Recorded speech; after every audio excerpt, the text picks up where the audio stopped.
Batu empedu adalah suatu keadaan penyakit di mana kantong empedu kita itu mengandung batu. Ya awalnya sebenarnya pasir, ya.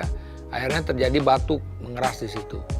Jadi itu yang per definisi batu kantong empedu. Batu kantong empedu adalah apabila pada tubuh seseorang ditemukan adanya batu pada kantong empedu. Dan diagnosis ini untuk mengetahui seseorang batu empedu memang bisa dengan pemeriksaan USG abdomen, USG perut. Dengan pemeriksaan USG perut ini kita bisa mengidentifikasi adanya batu pada kantong empedu.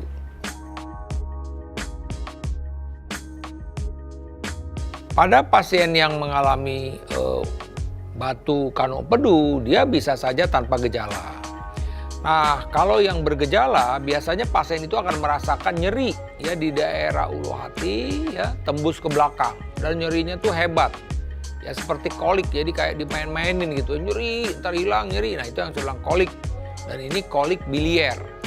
Dan biasanya memang pasien bisa disertai dengan muntah-muntah. Itu jadi gejalanya. Nah, kalau batu kantong empedu ini keluar, masuk ke saluran empedu dan kemudian ternyata batu tersebut di saluran empedu menyumbat, maka pasien itu bisa kuning, ya matanya kuning, ya badannya kuning, jadi bisa mengalami komplikasi, mengalami kuning, ya seperti infeksi hepatitis, tapi sebenarnya kuningnya itu karena terjadinya sumbatan pada saluran empedu sehingga saluran empedu tidak bisa keluar menuju usus 12 jari. Sebenarnya ketika orang itu memang udah pernah di USG misalnya, udah gitu ada batu empedu, ketika dia sakit segera dia harus ke dokter. Karena tadi sakit itu sebenarnya bisa dua hal. Atau karena memang tadi dia habis makan yang lemak-lemak sehingga batu yang memang tidak mulus tersebut atau tajam-tajamnya akan menyentuh dinding dalam dari kantong empedu sehingga pasiennya merasa kesakitan. Ya. Nah, jadi atau tadi misalnya bisa saja misalnya kondisi ini bisa tadi kuning matanya gitu ya. Nah, tapi yang umumnya memang pasien itu merasa nyeri di ulu hati dan tembus ke belakang. Ya, bahkan juga bisa saja kalau ini infeksi, maka pasien itu juga mengalami demam. Ya, ini gejala-gejala yang bisa timbul ketika orang mengalami adanya batu di kantong empedunya.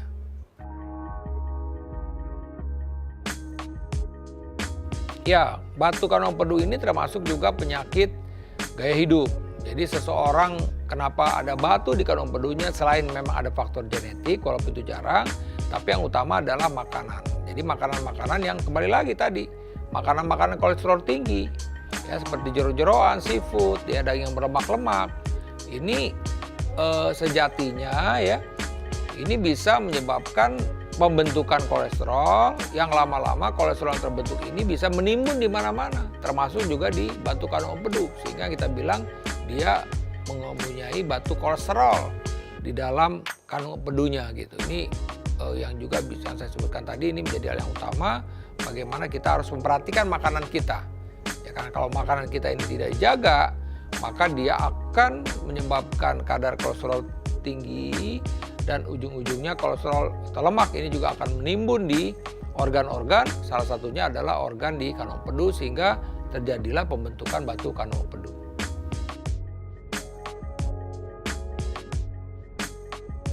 Ya, prinsip pengobatan sebenarnya kalau tergantung dari diameter dari batu empedu tersebut. Ya, biasanya kalau diameternya sudah 1 itu kan untuk sembuhnya menjadi lebih sedikit ya. Nah, jadi ini yang mesti diperhatikan. Ya, tapi kalau ini memang batunya kurang dari 1 cm, insya Allah kita bisa obatin sehingga batu ini bisa hilang. Nah, kemudian tadi diberikan obat-obatan ya. Jadi obat-obatan ya yang tujuannya adalah agar untuk tadi ya, kalau memang ini masih kecil itu bisa dilarutkan ya. Itu yang kalau memang ini sudah besar, akhirnya pasien itu memang harus dilakukan operasi pengangkatan kantong empedu beserta isinya. Nah, kalau batu tersebut ternyata menyumbat, nah ini dia menyumbat, maka ini akan menyebabkan pasiennya kuning, dan untuk hal tersebut kita harus segera mengeluarkan batu yang ada di saluran tersebut dengan teknik ERCP ya. Dengan masukin teropong, kemudian ditujukan di muara dari kantong empedunya, dilakukan pemotongan sedikit, dan apa penyebab sumbatannya, misalnya batu atau pasir, itu dikeluarkan ya melalui alat dari endoskopi tersebut.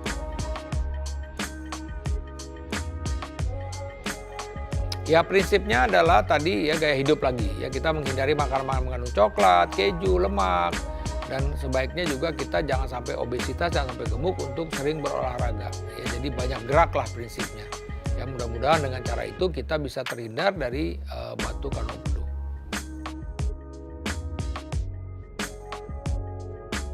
Ya, jadi prinsipnya adalah bahwa kita biasalah dengan makanan yang sehat ya, makanan yang komposisi itu ideal ya. Komposisi ideal tetap ada faktor unsur karbohidratnya, ada lemaknya, ada proteinnya ya. Yang penting adalah kita menghindarin ya makanan-makanan yang berlemak tadi, karena lemak tadi dia akan menyebabkan pembentukan pasir bahkan batu di kantong empedu seseorang.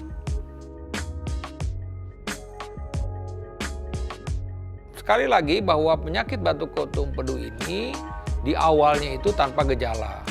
Oleh karena itu disarankan pada orang-orang yang sudah umur 40 tahun paling tidak pernah melakukan USG abdomen, fokusnya untuk melihat apakah ada permasalahan pada kantong empedu kita, baik itu dalam bentuk ada pasir misalnya, ada batu, sehingga kita bisa mengantisipasi ke depannya sehingga kita tidak mengalami batu kantong empedu ini.